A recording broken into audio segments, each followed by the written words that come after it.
एक ऐसा mutual fund जो अपने कैटेगरी में साइलेंटली काफ़ी अच्छा परफॉर्मेंस शो कर रहा है। रिटर्न के मामले में अगर मैं यहाँ पे डेटा देखूँ, चाहे शॉर्ट ड्यूरेशन का डेटा देखूँ, लॉन्ग ड्यूरेशन का डेटा देखूँ, ये हमेशा अपने कैटेगरी और बेंचमार्क के परफॉर्मेंस को बीट करता है। देखो, कोई भी म्यूचुअल फंड अगर लगातार अपने कैटेगरी एवरेज और बेंचमार्क के परफॉर्मेंस को बीट कर रहा है, इट मीन्स कि उस म्यूचुअल फंड का क्वालिटी काफ़ी स्ट्रॉन्ग देखने को मिल सकता है।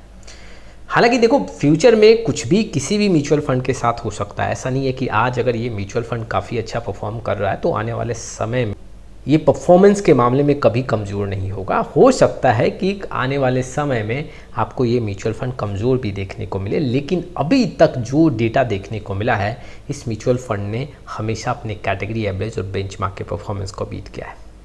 देखो, हर एक म्यूचुअल फंड का यहाँ पे एक सर्कल होता है, एक समय होता है। कुछ समय वो काफ़ी अच्छा पैसा बना के देता है, कुछ समय वो काफ़ी स्लो होता है, फिर से उसका समय आता है। तो अगर मैं देखूँ तो ये जो मिड कैप कैटेगरी का ये म्यूचुअल फंड है, ये साइलेंटली काफ़ी अच्छा खासा पैसा बना के दे रहा है। मैं किस म्यूचुअल फंड की बात कर रहा हूँ? मैं एडेलविस मिड कैप म्यूचुअल फंड की बात कर रहा हूँ।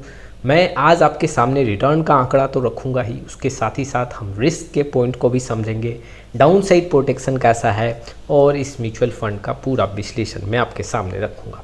चलिए शुरुआत करते हैं। लेकिन आप में से बहुत ऐसे व्यूअर हैं, इन्वेस्टर हैं, जिनको पोर्टफोलियो रिव्यू और डिज़ाइन को लेकर प्रॉब्लम है। डिस्क्रिप्शन बॉक्स में आए, डिटेल चेक करें और व्हाट्सअप नंबर के थ्रू हमारे साथ जुड़ सकते हैं। शुरुआत करते हैं। सबसे पहले हम लमसम रिटर्न का आंकड़ा देखते हैं इस म्यूचुअल फंड का।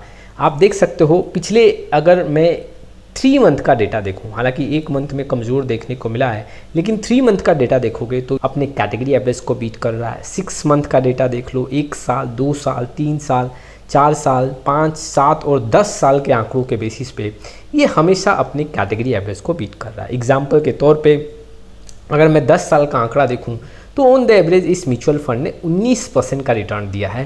कैटेगरी एवरेज में सिर्फ 16 से 17% का रिटर्न है। ठीक, अगर मैं 5 साल का आंकड़ा देखूं तो इस म्यूचुअल फंड ने 35 से 36% का रिटर्न दिया है, जबकि कैटेगरी एवरेज में ये आंकड़ा ऑलमोस्ट 32% का है। अगर मैं 3 साल का आंकड़ा देखूं तो इस म्यूचुअल फंड ने 30% के आसपास का रिटर्न दिया है। कैटेगरी एवरेज में 25% का रिटर्न है। ठीक, 2 साल का आंकड़ा भी देख सकते हो और 1 साल का आंकड़ा भी देख सकते हो। 1 साल, 2 साल, 3 साल, 5 साल और 10 साल में अगर आप देखोगे तो डिफरेंस भी काफ़ी है। कैटेगरी एवरेज के ऊपर रिटर्न तो बना के दे रहा है, लेकिन उससे ज़्यादा डिफरेंस है। जैसे कि जहाँ 1 साल में 10% का कैटेगरी एवरेज में रिटर्न है, यहाँ पे 6 से 7% ज़्यादा रिटर्न मिला है। जहाँ पे 2 साल में यहाँ पे 30% का रिटर्न है कैटेगरी एवरेज में, यहाँ पे 4 से 5% ज़्यादा रिटर्न बनता हुआ देखने को मिला है। ठीक, अगर 4 साल में भी देखोगे तो यहाँ पे 3% ज़्यादा रिटर्न बना है कैटेगरी एवरेज से। 5 साल में भी अगर आप देखोगे तो यहाँ भी 2 से 3% ज़्यादा बना है। 7 साल में भी आंकड़ा करीबन 1 से 2% यहाँ पे ज़्यादा बनता हुआ देखने को मिला है। तो कैटेगरी एवरेज से ये ज़्यादा तो पैसा बना के दे रहा है, लेकिन डिफरेंस काफ़ी ज़्यादा है और ये आंकड़े काफ़ी स्ट्रॉन्ग देखने को मिल रहे हैं। यही नहीं, अगर मैं अब आपके सामने SIP रिटर्न का आंकड़ा रखूँ तो SIP रिटर्न भी देख सकते हो। पिछले 1 साल में 9 से 10% का एनुअलाइज रिटर्न है। 2 साल का अगर मैं देखूं तो एनुअलाइज रिटर्न 25 से 26% है। 3 साल में ये 30% के आसपास देखने को मिल रहा है। 5 साल में ये 28 से 29 और 10 साल में 22 से 23% का एनुअलाइज रिटर्न है। ये SIP का रिटर्न है। आप देख सकते हो आंकड़े कितने मजबूत देखने को मिल रहे हैं। अगर मैं SIP रिटर्न देखूं तो ये जो एडेलविस मिड कैप फंड है, ये हमेशा 20% के ऊपर का एनुअलाइज रिटर्न दिया है SIP के तौर पे। तो रिटर्न के मामले में काफ़ी स्ट्रॉन्ग देखने को मिल रहा है, हमेशा कैटेगरी एवरेज को ये बीट कर रहा है। और देखोगे तो मिड कैप कैटेगरी में अभी नंबर 1 के रैंकिंग को भी मेंटेन कर रहा है। अब इसका मतलब ये नहीं नंबर 1 के रैंकिंग को मेंटेन कर रहा है तो मैं आपके सामने इस म्यूचुअल फंड को लेके आया हूँ। और देखो, मैं ये भी बता दूँ कि कोई ये स्पॉन्सरशिप वीडियो नहीं, इस म्यूचुअल फंड को प्रमोट नहीं कर रहा हूँ, डेटा आपके सामने रख रहा हूँ। डिसीजन आपके ऊपर है, मैं सिर्फ डेटा रख रहा हूँ। आप इस पे डिसीजन लो कि वाकई में आपके पोर्टफोलियो के लिए सही है या नहीं है। रिस्क कैपेसिटी के अकॉर्डिंग आप ऐसे म्यूचुअल फंड को सेलेक्ट कर सकते हो। तो इस म्यूचुअल फंड का हम डाउन साइड रिस्क को समझते हैं, रिस्क के फैक्टर को समझते हैं। डाउन साइड कैप्चर रेशियो की बात करूं तो इस म्यूचुअल फंड का जो डाउन साइड कैप्चर रेशियो वो करीबन 85 से 86% है, जबकि अगर मैं कैटेगरी एवरेज का डाउन साइड कैप्चर रेशियो देखूं तो करीबन 89 से 90% देखने को मिल रहा है। अब देखो इस डेटा से आप ये समझ सकते हो कि इस म्यूचुअल फंड में गिरावट कम देखने को मिलता है। एडेलवेस मिड कैप म्यूचुअल फंड में बेंचमार्क से यहाँ पे गिरावट कम देखने को मिलता है। देखो रिस्क अगर ज़्यादा है तो रिटर्न भी ज़्यादा बनने का चांस यहाँ पे होगा। चलिए कुछ और डेटा मैं यहाँ आपके सामने रखता हूँ। कोविड के ड्यूरेशन में 2020 से 2022 में अगर देखें तो इस म्यूचुअल फंड में जो एक नुकसान देखने को मिला था वो 58 से 59% का नुकसान देखने को मिला था, और इस म्यूचुअल फंड को रिकवर करने में करीबन 1.8 ईयर का समय लगा था।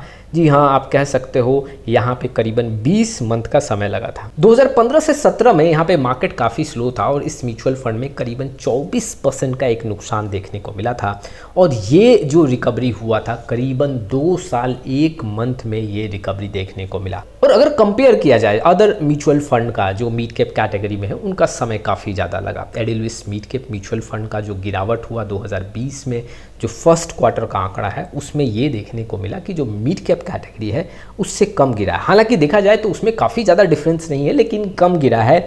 तो हम ये कह सकते हैं कि डाउन साइड प्रोटेक्शन के मामले में भी यहाँ अच्छा आंकड़ा देखने को मिल रहा है।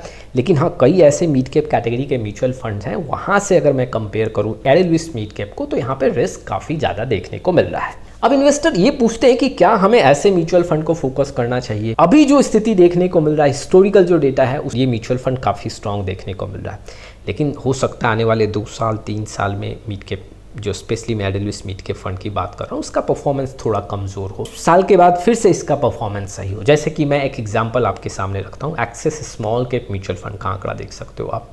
जी हाँ, एक समय था जब इस म्यूचुअल फंड का डेटा काफ़ी अच्छा था, फिर एक समय आया जहाँ पे काफ़ी स्थिति खराब हुआ, जब फ्रंट रनिंग का केस देखने को मिला, उसके बाद ऐसे म्यूचुअल फंड का आंकड़ा कमज़ोर हुआ। फिर अगर आप अभी 6 महीने 2 महीने 1 साल का आंकड़ा देखोगे तो इस स्मॉल कैप म्यूचुअल फंड का जो आंकड़ा है वो बहुत अच्छा तो नहीं है, लेकिन हाँ बेंचमार्क के आसपास आंकड़ा देखने को मिल रहा है। तो वैसे ही आने वाले समय में हो सकता है कि एडेलवेस मिड कैप म्यूचुअल फंड कमज़ोर भी हो, लेकिन फिलहाल जो भी आंकड़ा है वो अच्छा देखने को मिल रहा है। हर एक पैरामीटर काफ़ी स्ट्रॉन्ग देखने को मिल रहा है। रिसर्च अगर मैं करूं तो रिस्क का रेशियो भी अच्छा देखने को मिल रहा है।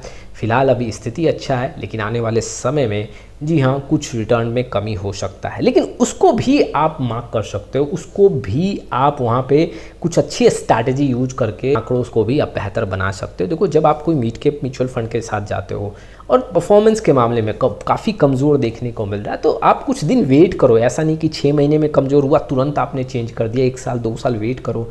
उस समय अगर आपको दिख रहा है कि थोड़ा परफॉर्मेंस कमज़ोर है, कोई बात नहीं, लंबे समय में वो म्यूचुअल फंड आपको पैसा ज़्यादा बना के देगा। शुरुआती दौर में अगर काफ़ी परफॉर्मेंस कमज़ोर हो रहा है 1 साल 1.5 साल के ड्यूरेशन में, तब आप चेंज करो। लेकिन आप 5 साल 6 साल कंप्लीट करने के बाद अगर फंड का परफॉर्मेंस कुछ कमज़ोर हुआ तो वहाँ पर मैं आपको बोलूँगा कि स्किप करो, आप इन्वेस्टमेंट करते रहो। लंबे समय में फिर उस म्यूचुअल फंड का समय आएगा। तो ये कुछ इन्फॉर्मेशन थे जो इन्वेस्टर के लिए काफ़ी इंपॉर्टेंट थे। आपका क्या राय है इस वीडियो को लेकर कमेंट बॉक्स में आए। फिर मिलेंगे एक नए वीडियो के साथ, तब तक के लिए जय हिंद जय भारत।